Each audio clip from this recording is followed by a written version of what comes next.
আসসালামু আলাইকুম। শুরু হয়ে গেছে।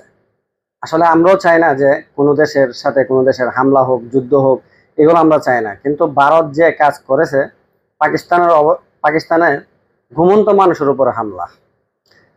তো তাদেরকে ছাড় দেওয়া যাবে না। মানে যেহেতু একটা মানুষের বিবেকহীন কাজ করবে, তার হেসারত তাদেরকে দিতেই হবে। আলহামদুলিল্লাহ তার হেসারত একদিনে এক রাত্রেই এই পাকিস্তান জবাব দিয়ে দিছে। ৩টা রাফায়েল এই কয়েকদিন আগে ফ্রান্স থেকে কিনে এনেছে ইন্ডিয়া। হাজার হাজার ডলারের ক্ষতিগ্রস্ত হয়েছে ইন্ডিয়া। তাদের সামরিক ঘাঁটির মধ্যে হামলা চালিয়েছে পাকিস্তান।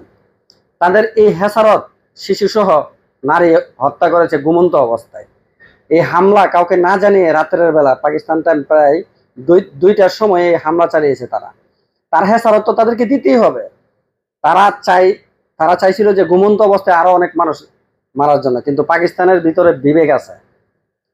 পাকিস্তানের ভিতরে বিবেক আছে। মুসলমান যারা, তাদের ভিতরে বিন্দু পরিমাণ হলে বিবেক আছে। তারা কিন্তু জন জনঘাটির মধ্যে কিন্তু মারে নাই। তারা এই সাময়িক ঘাটির মধ্যে মারছে, যে জায়গাতে তেমন লোক ছিল না, হামলা চালিয়েছে। কিন্তু এই ভারত হিন্দুত্ববাদী এই মোদী সরকার, সে কি করছে? ঘুমন্ত অবস্থায় পাকিস্তানের এক শিশু সহ 2 নারী নিহত করেছে, ঘুমন্ত অবস্থায় রাত্রে 2টার সময়। তারা ওই গুন্ডা বাহিনীর থেকে কম না। পৃথিবীর মধ্যে 2টা গুন্ডা বাহিনী আছে, জানেন? এটা আমরা মেনে নিতে হবে, এটা মানতে হবে। 3টা গুন্ডা বাহিনী আছে। একটা হলো আমেরিকা, আরেকটা হলো ইসরায়েল, আরেকটা হলো ভারত। এই ভারতের কঠিন জবাব দিতে হবে, কঠিন পরিস্থিতির মুখে পড়তে হবে, তার হেসারত দিতে হবে যে ঘুমন্ত অবস্থায় শিশু হত্যা এবং নারী হত্যা যে করছে, তার ঘুমন্ত অবস্থায় এই হামলার। মুসলমানরা আসলে কাউকে মানে কারো উপরে অত্যাচার করে না, এটা মানতে হবে আপনার। মুসলমানরা কারো প্রতি জুলুম করে না। কিন্তু মুসলমানদের উপরে কেউ যদি গ্যাসে মানে ঝগড়া করতে চায়, মুসলমানরা কিন্তু কাউকে ছাড়ে না। যে পাকিস্তানের উপরে যে হামলা, এই হামলার তীব্র নিন্দা জানায়। আর আমি মনে করি পাকিস্তানের সামরিক বাহিনী তার পাল্টা জবাব দিবে। কারণ তারা যে ঘুমন্ত অবস্থায় মানুষের উপরে হামলা চালিয়েছে, তার প্রতিবাদ তো অবশ্যই আমরা করি, প্রতিবাদ জানাই। আমি সকলকেই বলবো যে সকলেই দোয়া করবেন। যারা মুসলমান আছেন, এই মোদী সরকার, হিন্দুত্ববাদী মোদী সরকার মুসলমানদের উপরে জায়গা জায়গায় মসজিদ মাদ্রাসার মধ্যে যেভাবে হামলা চালিয়েছে, যেভাবে মুসলমানদেরকে নির্যাতিত করেছে, তার প্রতি পাল্টা জবাব যেন এই পাকিস্তান তাদেরকে দেয়। এখনই সুযোগ, তাদেরকে এই হামলার প্রতিবাদ করার। যদি এবার এই হামলার প্রতিবাদ না করেন, সেকেন্ড টার্গেট বাংলাদেশ, এটা মনে রাখতে হবে আপনাদের। সেকেন্ড টার্গেট হবে বাংলাদেশ। আর ইন্ডিয়ার মুসলমানরা তারা ভালো থাকবে না।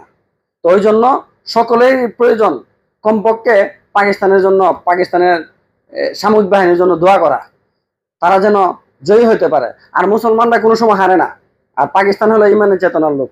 পাকিস্তানরা, আপনারা যারা পাকিস্তানের সাথে চলছেন, আমি জানি না, যা পাকিস্তানের হলো ইমানি চেতনার লোক।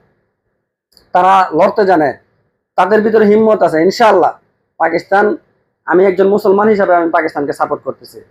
জয় হবে ইনশাআল্লাহ পাকিস্তানের। আর তারা যে এই হিন্দুত্ববাদী মুসলমানদের উপরে যেভাবে নির্যাতন চালিয়েছে, এই মোদী সরকার যেভাবে মুসলমানদের উপরে যে নির্যাতন চালিয়েছে, যে নিপীড়িত চালিয়েছে, যে ওয়াকফ বিল নামে মুসলমানদের যে দানকৃত, আল্লাহর নামে দানকৃত জায়গার উপরে যেভাবে হামলা চালিয়েছে, মসজিদ মাদ্রাসার মধ্যে যেভাবে হামলা চালিয়েছে, তার প্রতিটা কণার কণার জবাব ইনশাআল্লাহ তারা পেয়ে যাবে। তারা বাংলাদেশের উপরে হামলা চালানোর কথা ছিল, তারা আলহামদুলিল্লাহ পাকিস্তানের সাথে গেছে। নেক্সট টার্গেট আমাদের প্রতিটা জনগণ সজাগ থাকতে হবে। আলহামদুলিল্লাহ আমি দেখতেছি সোশ্যাল মিডিয়ার মাধ্যমে প্রতিটা বাংলাদেশের নাগরিক সজাগ আছে। ইনশাআল্লাহ আরো সজাগ থাকতে হবে। হিম্মত নিয়ে যদি লড়তে হয়, আমরাই লড়বো ইনশাআল্লাহ আমরাই লড়বো তাদের সঙ্গে। তারা যতই শক্তিশালী হোক না কেন, ইনশাআল্লাহ মুসলমানদের কাছে তারা হেরে যাবে। তাদের সাথে আমাদের অন্য কোনো বিরোধ নাই। তারা শুধু, আমরা মুসলমান, ওই জন্য তারা আমাদের উপর নির্যাতিত চালায়।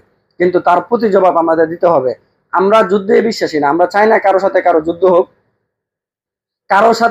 যুদ্ধ হোক, কিন্তু মুসলমানদের উপরে ঝাঁপিয়ে পড়লে মুসলমানকে কোনো ছাড় দিবে না ইনশাআল্লাহ। আমরা দুর্বল নই, আমরা মুসলমানরা কোনো দুর্বল নয়। পৃথিবীর যে কোনো প্রান্তে মুসলমানরা নির্যাতিত হবে, নিপীড়িত হবে, ইনশাআল্লাহ আমরা মুসলমানরা তার প্রতিবাদ জানাবই। আমি একজন মুসলমান হিসাবে, বাংলাদেশের নাগরিক হিসাবে, আমি এই জন্য প্রতিবাদটা জানাতে চাচ্ছি যে আমি একজন মুসলমান হিসাবে, যারা পাকিস্তানকে সাপোর্ট করবে না, আমি মনে করবো তাদের ভিতরে মুনাফিকই আছে। বিধর্মীরা হলো ভিন্ন বিষয়। বিধর্মীরা কোনো সময় মুসলমানদের কোনো আপন মানুষ ছিল না, তারা কখনোই মুসলমানদের পক্ষে থাকবে না, তারা দিন শেষে একই পেয়ালায় চা খাবে। কিন্তু মুসলমানরা পৃথিবীর যে কোনো প্রান্তে মুসলমানদের উপর নির্যাতন নিপীড়িত হয়, মুসলমানরা তার সবাই প্রতিবাদ করবেই করবে। যারা আমার ভিডিওগুলো দেখছেন, আমি বলবো যে আপনার নিজ নিজ জায়গা থেকে সজাগ থাকুন। বাংলাদেশের প্রতিটা সামরিক বাহিনীর যারা আছে তারা সচেতন থাকার প্রয়োজন। যে কোনো সময় বাংলাদেশের উপরে শকুনের নজর পড়তে পারে। আমরা সজাগ দৃষ্টিতে ইনশাআল্লাহ আমরা লড়ে যাব। ধন্যবাদ, সবাই ভালো থাকবেন। আসসালামু আলাইকুম।